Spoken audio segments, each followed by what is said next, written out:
Willis Harman, this is the Institute of Noetic Science in Sausalito near San Francisco. Willis Harman, what are you? What am I? I'm president of this organization. We're a membership organization, about 50,000 people, so we have a staff of about 30.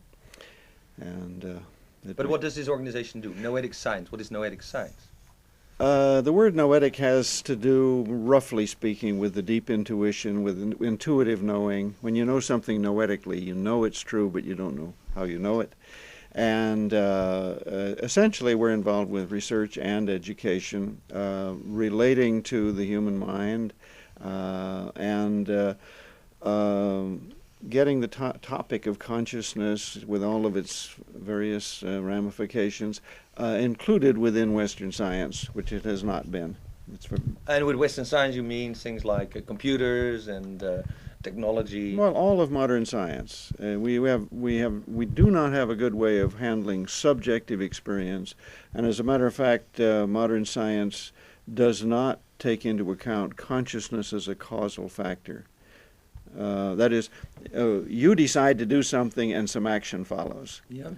But in science, we try to explain that away as though consciousness were not causal, but we try to explain consciousness in terms of something that happened in the brain and so on. But that's totally contrary to your experience. Your experience is that your own intentionality causes things to happen. I want something, I will something. Yes, exactly. Then my hands or my mouth, or I do something, I write a letter, I sign a bill, and then it happens in reality. Yeah. So there's a conflict between the scientific worldview and the experience of the total human race. We all act as though we thought what goes on in our minds can cause things to happen. Okay. Noetic science, does it have anything to do with like noosphere and stuff like Teilhard de Chardin was talking about? In a way, the root Greek word is the same word, nous. But noetic science is, essentially it's just it's whatever we choose to look into, just like physics is whatever physicists look into. So we've spent a lot of time over the years, we're 23 years old, a lot of emphasis has been on the role of the mind in healing, the interaction between what goes on in the mind and what happens with the body's immune system, psychoneuroimmunology, and such phenomena as remote prayer healing. Something happens in the mind of one person who may believe that he or she is praying for an individual to get better. And some people would say this is very vague. This is, as you say, it's not science. It's faith. It's belief. Well, but if you get measurements, that is, if you do, for example, one project is, and this is a project we're helping to fund in Israel, where you have the same operation performed on a great number of people, and without their knowing it, a fraction of the group are prayed for by somebody and another fraction are not. And nobody knows which one is which, but nevertheless it turns out after you sort out the data that those who were prayed for somehow healed more rapidly, without complications and so on. So then it becomes scientific data. We may not understand it very well, it's pretty mysterious, but nevertheless the data is obtained in the usual scientific way. So this is similar to what Rupert Sheldrake does with his 7 experiments that changed the world. He is looking into animals, and if you look at people, whether they know they're being observed, he's in fact trying to prove that the laws of physics as we know them are not true. Well, it's not that they're not true, it's just that they're not complete. That is, if you set up situations in which consciousness is somehow ruled out as a factor, well then of course the laws of physics hold. But there are other phenomena in our experience that don't seem explainable in terms of the laws of physics. Now, as you well know, the world is divided into 2 bodies of thought here. There are those who have the faith that ultimately, through quantum physics and chaos theory, we'll ultimately have explanations for all of those phenomena, and consciousness will be explained away. And then the other position is consciousness is part of reality, and it needs to be brought in as a causal factor, not explained away. To the extreme, some scientists believe that consciousness is the root of reality. Yes, although it's a very small minority, but that's a position that's been around for thousands of years. I think perhaps to state it most clearly, the mainstream position is that consciousness is something that evolved after billions of years of evolution of the solar system. The other position is consciousness was there all the time, and the material world evolved, but never out of touch with consciousness. Okay, now science these days is, we had quantum physics, and now we have things like non-locality theories and the Bell theorem, where basically they say the observer plays a very important role in that what's being observed, and in fact defines what is being observed by looking at it. That's right. So that we have discovered a basic contradiction in Western science, that we assumed that everything could be explained in terms of quantifiable scientific laws, and then we find that the consciousness of the observer can't be ignored, and that is not definable by those kinds of laws. Now, of course, the mainstream faith still is that someday we'll learn how to measure it. But it's now quite respectable, even though it's a minority opinion, to say we now have to go back and re-examine the metaphysical assumptions that lie under Western science. See, when I studied science, or most scientists studied science, nobody ever told us that the whole enterprise is based on some assumptions which are not scientific, they're metaphysical.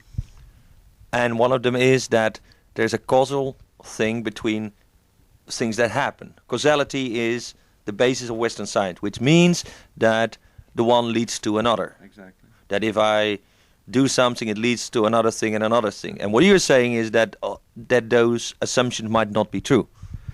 And in fact, what you're saying is that there is evidence being gathered that it is not true, that things happen for other reasons and without being caused by, say, logical things. It's not that it's not true. It's simply that there are some other factors that have been neglected, and that now we have to take them into account because we're recognizing that contradictions have appeared.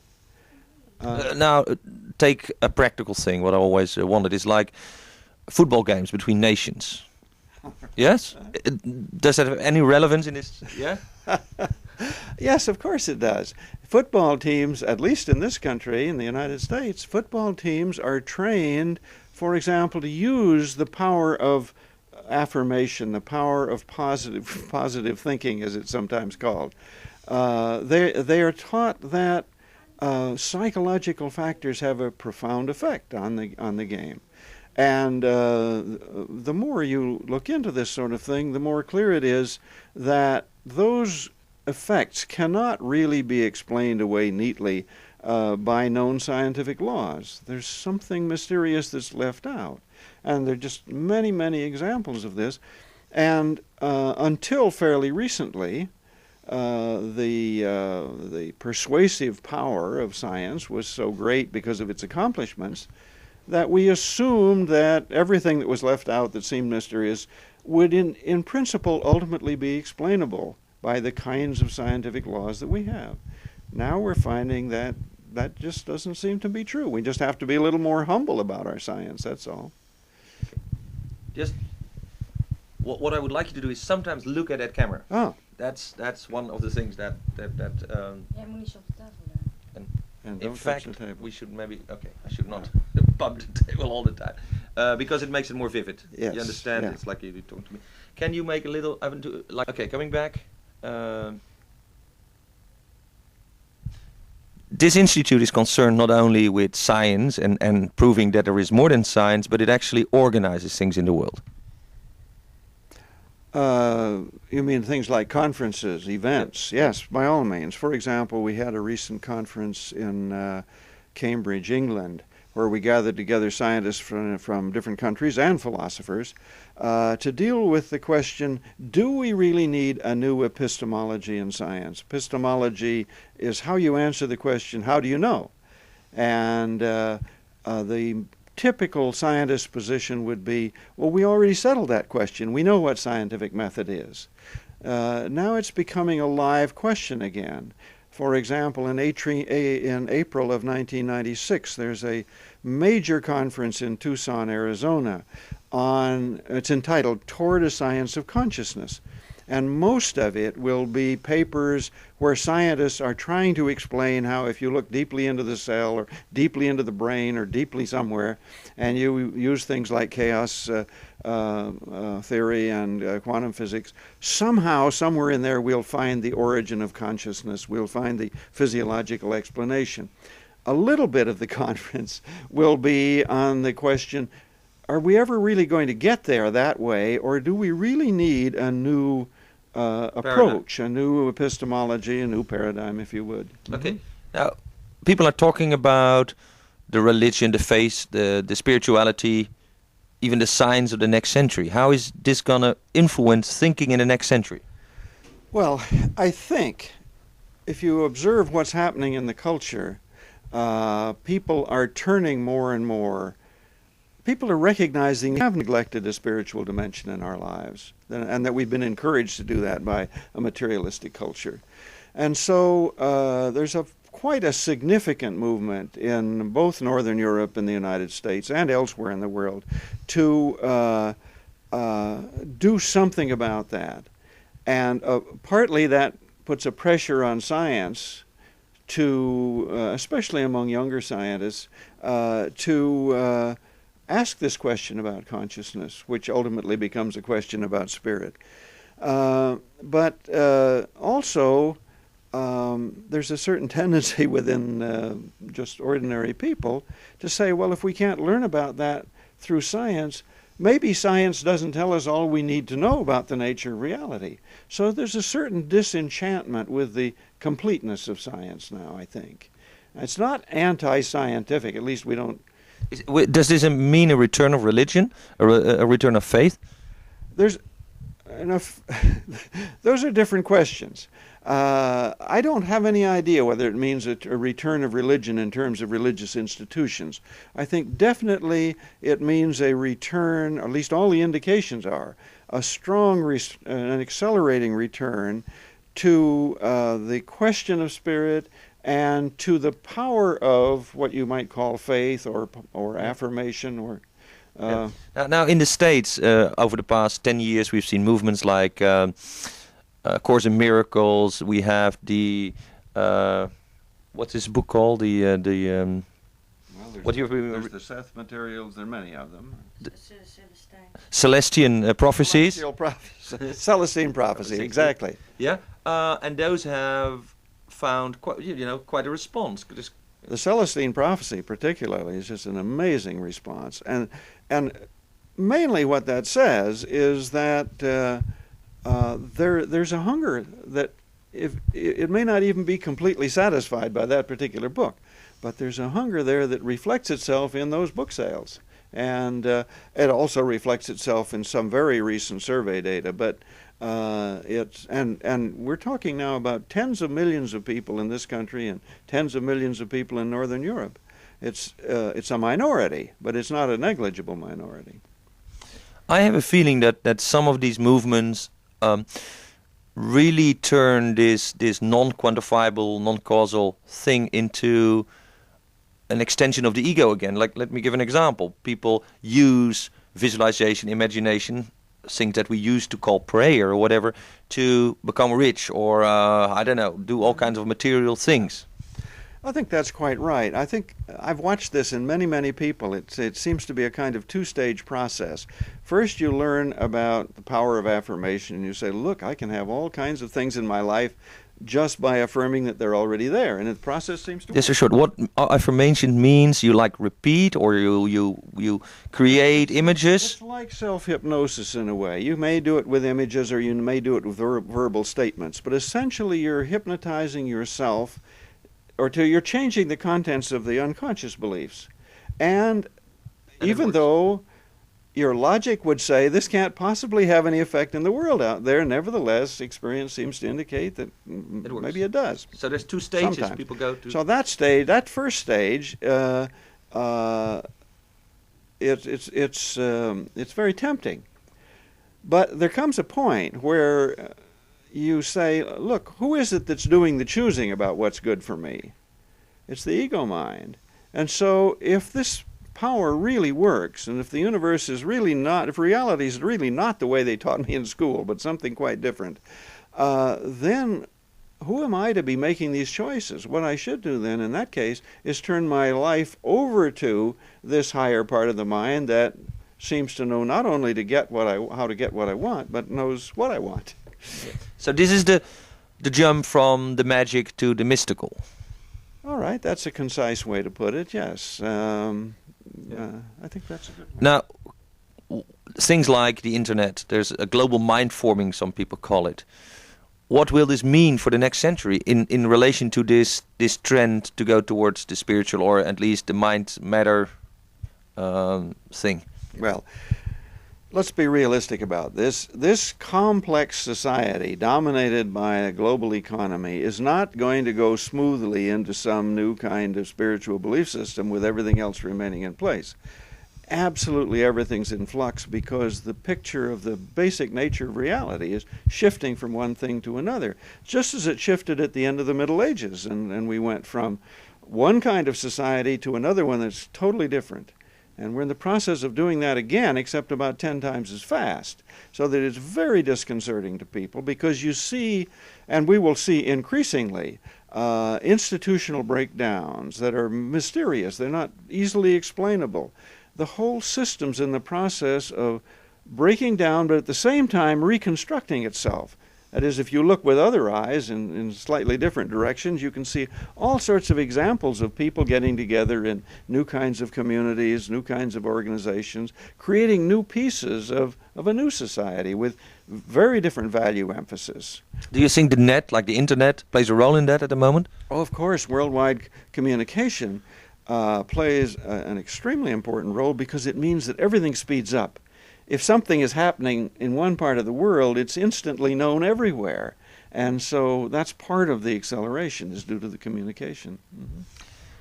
One of the things I see, and we have a cyberspace mystery school looking into this, is like that I predict that within short we will have methods on the internet where people can train their visualization, imaginative powers. So the affirmations that we now read from books or tapes, we will actually draw from the internet and similar media. Do you see that same trend? I think that's probably true. I'm not sure how much a difference it makes whether you get it from books or tapes or media or personal contact, and probably we'll get it from all of them. But certainly the internet is going to make it much better known, much more widely known, and much more rapidly. Any new information will just spread around instantaneously. Yeah. There are also phenomena like we used to have automatic writing and stuff like that, and there are now phenomena what they call electronic spirits or whatever. Have you heard about it? Oh, I've definitely heard about it. We've been tracking it for 10 or 15 years. You could call it, if you allow yourself to believe in such things, what seems to be, or what purports to be, electronic communication with the dead. Electronic communication one way and telepathic communication in the other direction. Now, we're talking about messages that ghostly pop up on the internet, or picture files that seem to indicate something? Those are some of the forms, but if you get in on the inner circles of some of this, you'll find that it seems to be. Okay, we were talking about the electronic. How would you call this? How would you call it? Well, of course, the term that they seem to prefer, the investigators that I've been in touch with, is instrumental transcommunication, ITC. But certainly, the meaning of that would communicate most directly to people if you simply said what seems to be electronic communication with the dead. But that's only one form. Another form that I noticed is, like we have with the telephone, you know when someone is going to call you. Oh, well, now that's another thing. That's been happening, that's a much older phenomenon. Yeah, but it's now happening with electronic mail. Yeah. Uh-huh. Well, now, there are two things involved. I see what you're saying about electronic mail, that a message may be there that's from some person who's alive on the earth, but that person did not file the message. Is that what you're saying? No, what I'm saying is that sometimes I think about a person, and then I look into my electronic mail, and guess what? Oh, all right. There is the... So there's enough connectedness so that when a message has been sent, you are somehow aware of it. Yes, and we are... One of the things I'm interested in is if you send the same message like 1 million times in a certain pattern all over the world, would it then get better, or would it be heard better? In other words, if we make a peace message and send it around the world enough times, would it make any difference? Oh, I think it probably would. But that statement would have to be based on an emerging picture of the nature of reality, which is different from the one we're all taught. Yeah, so we might be talking about things like electronic prayer. We might be. I have not used that phrase before, but yes, we might be. Well, the Dalai Lama still runs around with a little thing where he turns around his prayer wheel, and so why not have an electronic prayer wheel? I'll have to confess that I don't. That's not where a major part of my efforts is going to go. But yes, it might be something for the future. Okay. Another thing you do is actually you believe that small companies, entrepreneurs, they make a difference in the world.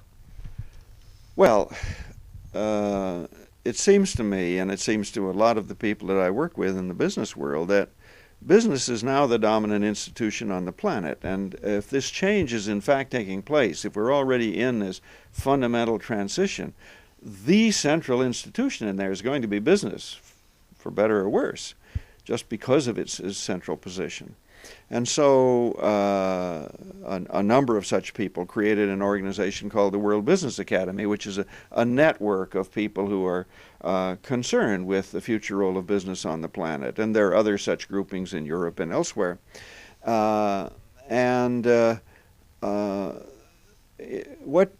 you find, I think, when you look at business is that the large corporations tend to become bureaucracies. They tend to be relatively rigid, and they probably are not going to be leading this cultural transformation. But small entrepreneurs, on the other hand, especially women entrepreneurs, you'll find some of the most interesting experiments going on now in small business like that. So I think it is an extremely important factor. You know, we've always tended to think of small businesses and nonprofit organizations as being rather insignificant compared to the global economy. But when you're in a time of radical change like this, those are precisely the places where the change tends to occur first. Do you think that business people or entrepreneurs have a better grip on, say, the magical part of this? Of existence? They don't talk about it very much, but you'd be surprised when you get in a confidential mood how many people do depend on intuition in some rather spooky ways. And that may be an Americanism, some rather mysterious ways. And could it be that by definition these people have developed their willpower over reality better than, say, a bureaucratic civil servant? It may be that, and also people with a keen intuition tend to go into business more. They are imaginative. They tend to be entrepreneurs. And also, people in business have learned to respond to the cultural environment very rapidly. If things change out there, they have to respond to that change or their business will suffer. So there are years and years of practice of watching the environment and responding to it promptly. Yeah, some people say that the companies best suited for the next century are actually those who are the most chaotic and can handle the most flexible situations. I think that's quite right. One of the people we work with is the founder of the Visa credit card organization, Visa International, and a man named Dee Hock. And he's going around the world giving talks all over about what he calls a chaotic organization. It kind of combines chaos with order. It's creative chaos. And his main point is that in these times, that's exactly the kind of organization that we need. Partly because it can be more responsive, partly because people are better and better educated, they have more information available, and more they want to be in control of their own destiny. And so they want to be entrepreneurs or intrapreneurs within the organization. So strangely enough, the direction of organizational structure, I think, is not toward better, more tightly ordered forms, but toward more creative chaos. Now, education, schools. These days we tend to give people computers, kids computers, and everything goes in the computer, and you put them in front of a machine when they're 4 years old. And do you think that works out? Well, education by computer and television really doesn't look terribly promising. But we get the education we deserve. I mean, in this country particularly, the community has a great deal to say about what kind of schools are there. And so in any community, whether it's urban or rural, you'll get the schools that the community will support. Like the politicians. So we get what we deserve. Now, but the educational system, no matter where it is, whether it's European countries where it's significantly different, or the United States, the educational system is not going to be out in the lead. Education, by definition, is a conservative activity. So you say it's not promising. Television, computer education is not promising. Why not? Well, in the form in which we have it.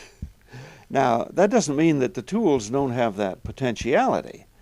But when television is primarily driven by advertising and the computers are primarily used for entertainment in the educational situation, real education is probably not very effectively transmitted in those ways. Yeah. Do you think that it plays a role that, say, computers are very linear machines, that they train you to be very logical? While what you say, in fact, is that there might be underlying things that are not very logical, that business and entrepreneurship, it might not be logical, but a more intuitive thing. Well, real education is a very, very subtle matter. We educate one another even as we sit here and talk with each other. Education depends on, real education depends on very human qualities like rapport between the person, the learner who's called a teacher, and the learner who's called a student. And we're trying to substitute, in the name of economic efficiency, we're trying to substitute machines for real human interaction, and it will never really work. Now, that doesn't mean that computers don't have their purposes and that you can't convey certain kinds of information by video clips and so on, of course. But we can't leave the human element out of a fundamentally human activity. Okay. This was Willis Harman at the Noetic Institute of Noetic Science in Sausalito, beautiful Sausalito, even in this, January, over the bay. And so the main message is there is more than what the eye meets.